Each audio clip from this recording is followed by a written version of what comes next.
혼자서 본인에게 몰입을 해서 춤을 추다 보면 약간 좀 그 환희의 절정이라든가 약간 정신이 아득해지는 경지를 이제 두엔데라고 많이 표현을 하는데요. 저는 그걸 느껴봤다는 플라멩코 댄서를 지금까지 만나본 적은 없었어요. 그렇죠. 아무나 쉽게 갈 수는 없는 거겠죠. 아마도 그렇겠죠. 근데 실제 이제 플라멩코를 추는 집시들에게는 그런 용어가 사용이 된다고 하더라고요.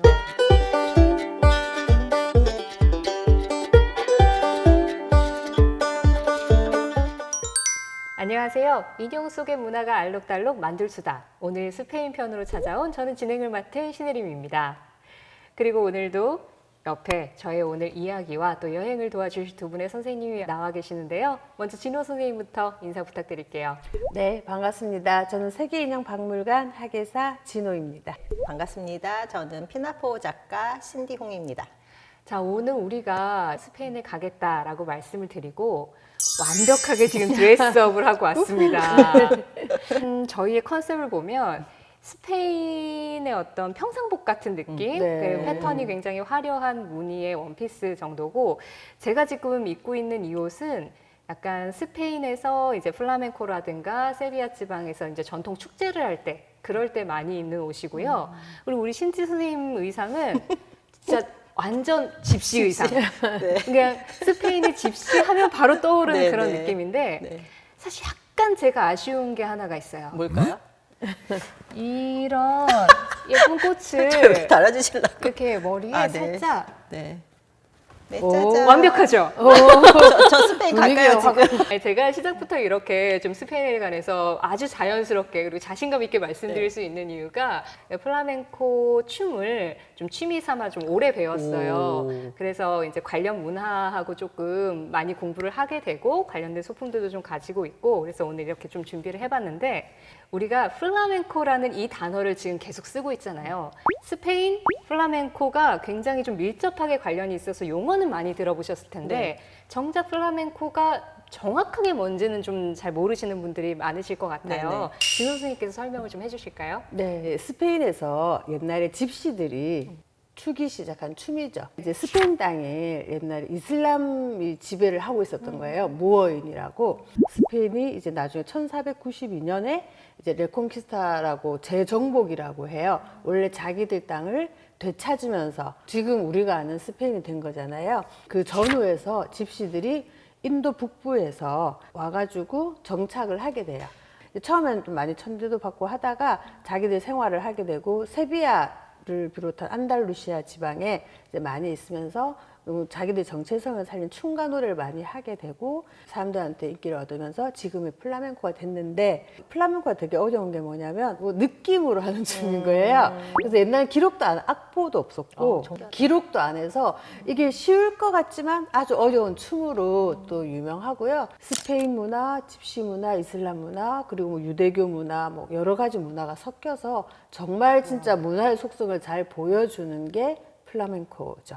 그래서 플라멩코가 단지 춤뿐만은 아니죠. 네, 그래서 춤으로만 우리는 기억을 하는데 네. 이게 춤과 노래와 기타 연주를 합쳐서 플라멩코라고, 그래서 종합예술이라고 용어가 또 다 있죠. 뭐 노래를 하는 사람을 깐떼라고 부르고, 네. 춤을 추는 사람은 발레라고 부르고, 기타리스트는 이제 기타리스트인 거고, 그런 문화가 다 같이 모여서 한 무대에서 보여드리는 걸 플라멩코라고 많이 하는데요.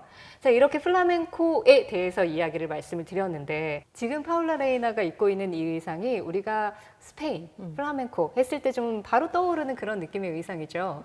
김태희 의상. 아, 맞아요, 맞아요. 그래요, 맞아요. 옛날 플라멩코. 광고에. 네, 그 광고로 기억하시는 분들이 많으세요. 그 플라멩코 잘 모르니까 그냥 이미지로만 일단 검정과 빨강, 뭐 정열, 열정 뭐 이런 느낌만 있어가지고 네, 그 사진을 보고 그런 느낌으로 제작을 했습니다. 이거를 티어드 스커트라고 이제 전문 용어를 하는데요. 이렇게 보시면 잠깐 제가 원래 이제 드레스잖아요. 지금 선생님이 입으신 거.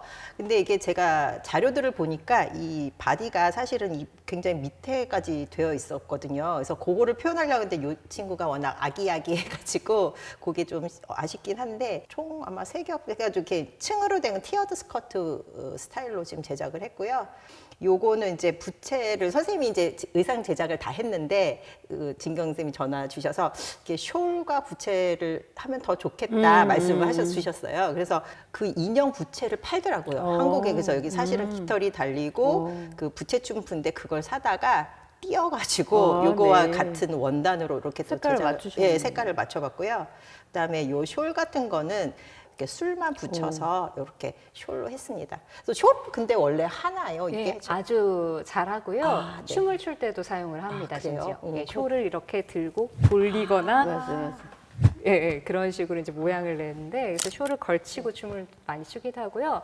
부채 역시 춤을 출 때 굉장히 중요한 소품이기도 해요. 스페인에 놀러 갔을 때 사온 거였는데 느낌이. 이렇게 오. 해서 이 부채를 이런 식으로 돌리는 아. 식으로 춤을 출 때 많이 오. 이용을 해요. 그럼 부채가 소품인 거네 네, 춤추면서. 그렇습니다. 그래서 부채 그리고 숄 그리고 대표적인 게 캐스터네츠. 아, 맞아요. 제가 오늘 들고 오진 못했는데 네네네. 캐스터네츠를 이렇게 연주를 하면서 같이 또 춤을 추는 그런 장르들이 본 것 있어요. 같아요.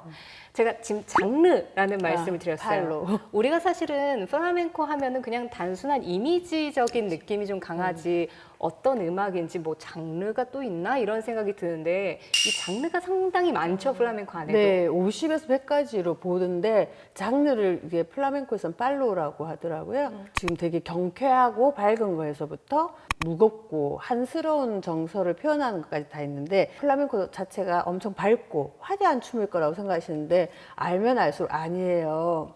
되게 깊은 삶의 고독을 얘기해야 아, 그래요? 한다고 하나? 오. 예, 그래서 사실은 어떻게 보면 그럴 때 입는 옷은 또 이렇게 밝은 옷은 아니에요. 예. 근데 이게 워낙 대표적이어서 이 옷 이름이 있죠.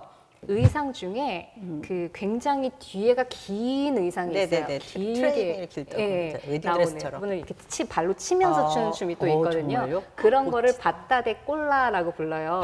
네? 바따가 치마, 봤다. 꼴라는 꼬리. 꼬리. 바따데 꼴라. 꼴라 하면은 바따데 꼬리가 긴 치마. 그래서 사실은 아까 전에 이 치마가 프릴이 좀 이렇게 일반 드레스처럼 네. 나와서 좀 아쉽다라는 말씀을 네. 하셨는데 그렇다면 우리 뒤를 잠깐 볼까요? 네. 아, 네. 이제는 제가 알죠. 네. 익숙해지셨어요.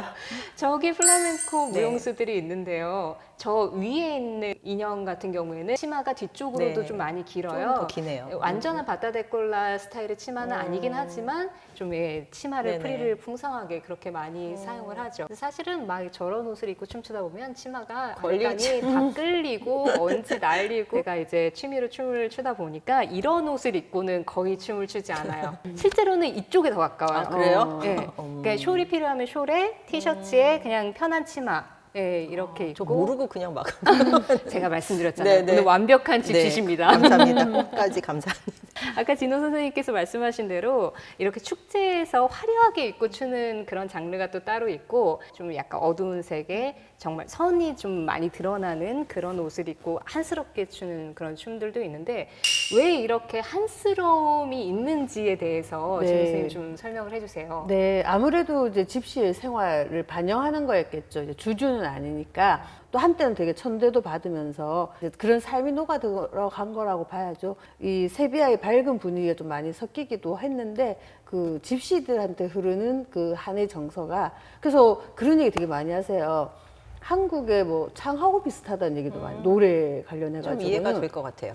사실은 저는 진호 선생님 말씀하신 대로 우리나라 창하고 훨씬 더 좀 가깝다라는 느낌을 많이 받는 게 탁성이 되게 중요해요. 우리나라 창 역시 굉장히 목을 긁는 느낌이 날 정도의 탁성을 명창이라고 하잖아요. 근데 스페인에서도 그렇게 탁성으로 긁는 듯이 약간 안에서 이렇게 터져 나오는 신음 같은 목소리를 잘 부르는 노래라고 얘기를 합니다. 그래서 이 플라멩코 음악들을 들어보면 굉장히 거친 목소리로 토해내듯이 노래하는 음악들이 많아요. 그러다 보니까 좀 한스럽다라는 느낌이 더 배가 된다라는 생각이 들더라고요. 그래서 칸테 혼도라고 해서 뭐 진짜 노래라고 해가지고 그런 삶의 이런 고뇌나 많은 것들이 녹아 나오는 거를 진짜 잘하는 거라고 치기도 하고 노래도 그런데 춤도 마찬가지여서 진정한 플라멩코 댄서는 뭐 40대 이후가 돼야 된다. 그러니까 삶의 어떤 고뇌와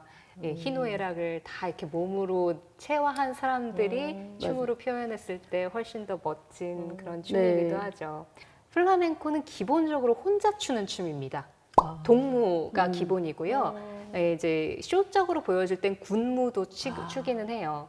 혼자서 본인에게 몰입을 해서 춤을 추다 보면 약간 좀 그 환희의 절정이라든가 약간 정신이 아득해지는 경지를 이제 두엔데라고 많이 표현을 하는데요. 저는 그걸 느껴봤다는 플라멩코 댄서를 지금까지 만나본 적은 없었어요. 그렇죠. 아무나 쉽게 갈 수는 없는 거겠죠. 아마도 그렇겠죠. 근데 실제 이제 플라멩코를 추는 집시들에게는 그런 용어가 사용이 된다고 하더라고요. 그래서 사실 플라멩코 댄스를 보시면 뭐 이런 화려한 의상도 좋고 뭐 부채, 숄 이런 상체에서 시선을 사로잡는 것도 많지만 그래도 대표적으로는 발이라고 할 수가 있어요. 발소리를 악기처럼 내면서 다른 악기들하고 어우러져서 음악을 만들어내는 게 댄서가 하는 역할이기도 하거든요. 근데 그 발구름을 생각보다 굉장히 빠르게 하고요. 그 발구름을 음악과 같이 절정으로 막 쌓아 올라가면서 터뜨리는 부분들이 항상 있거든요. 그래서 제가 방송 중에 정말 죄송합니다만 신발을 잠깐 벗겠습니다. 아, 보여주신다고? 궁금해요. 이게 어머, 이제 너무 예쁘다. 플라멩코 네. 춤을 출 때 사용하는 신발인데요. 너무 예쁘다. 제가 오랫동안 써서 이렇게 많이 에이징이 와. 됐어요. 뒷면을 보시면 여기 치. 앞코에 못이 있고 네네네. 뒷굽에 또 못이 있죠. 그래서 플라멩코를 처음 배우시면은 이 발소리 내는 법을 꼭 배우셔야 되는데 이 앞쪽 못이 바닥에 닿으면서 나는 소리, 뒤쪽 못이 바닥에 닿으면서 내는 소리가 다 다르게 사용이 돼요. 그리고 전체가 나는 소리, 네네. 여기 이 코만 이용하는 소리, 이 발소리로만 한 4-5가지의 표현을 할 수가 있는 거죠. 그래서 이걸로 리듬을 만들어내는 게 사실은 플라멩코 춤이고 막상 배우면 이 발에 굉장히 스트레스를 많이 받게 돼요. 네. 발소리를 제대로 네, 내는데. 너무 예쁘다. 근데 이게 또 저도 진짜. 이거 보면서 무슨 생각했냐면 많은 문화권, 많은 소품 뭐 이런 것들이 자연스럽게 녹아 들어간 것도 참 드물지 않을까 그 생각을 했어요. 처음에는 악기도 없이 시작했다가 이 음악에 어울리는 악기들이 들어오기도 하고 그런 식으로 지금도 발전하고 있는 문화라는 생각이 들어요. 혼자서 추는 춤이지만 네. 그렇기 때문에 우리 각자 사실은 다 혼자잖아요. 그렇죠. 그래서 사람들한테 더 공감을 받을 수 있는 요소가 그 안에 있지 않나. 그러다 보니 스페인이라든가 이 플라멩코에 대해서 조금 더 알아보신다면 나도 혼자이고 너도 혼자이기 때문에 공감할 수 있는 부분이 굉장히 많은 문화라고 그런 생각이 또 들어요. 근데 중요한 게 빠졌어요. 선생님 춤을 봐야죠. 맞아요. 그게 아니면 저는 좀 이렇게 배워보고도 싶고 그냥 배운 것까지는 아니도 따라해보고 지금? 싶은 선생님 사실 어제 공연까지 네, 마치신. 그러셨다고 저도 들었습니다. 네, 제가 지금 이 녹화를 하기 바로 전날에 네. 소극장에서 네. 아주 그러니까. 적은 인원으로 그동안 배웠던 걸 좀 보여드리긴 했는데요. 간단하게 따로 조금 보여드릴 수는 있지만 일단 여기에서 마무리를 일단 해보죠. 네. 사실 우리가 지금 4편까지 왔잖아요. 네. 근데 오늘이 마지막 편이라면서요. 어떻게 이럴 수가 있나요? 이제 막 이제 적응할 수 있는 그러니까요. 이제 막 좀 할만한데. 그러니까. 스페인 편으로 마지막으로 인사를 드리게 됐는데요. 또 근데 이런 기회가 분명히 저는 있을 거라고 생각을 해요. 네. 만들 수다는 여기서 끝이 아니겠죠. 네, 네. 네. 진 교수님 맞죠?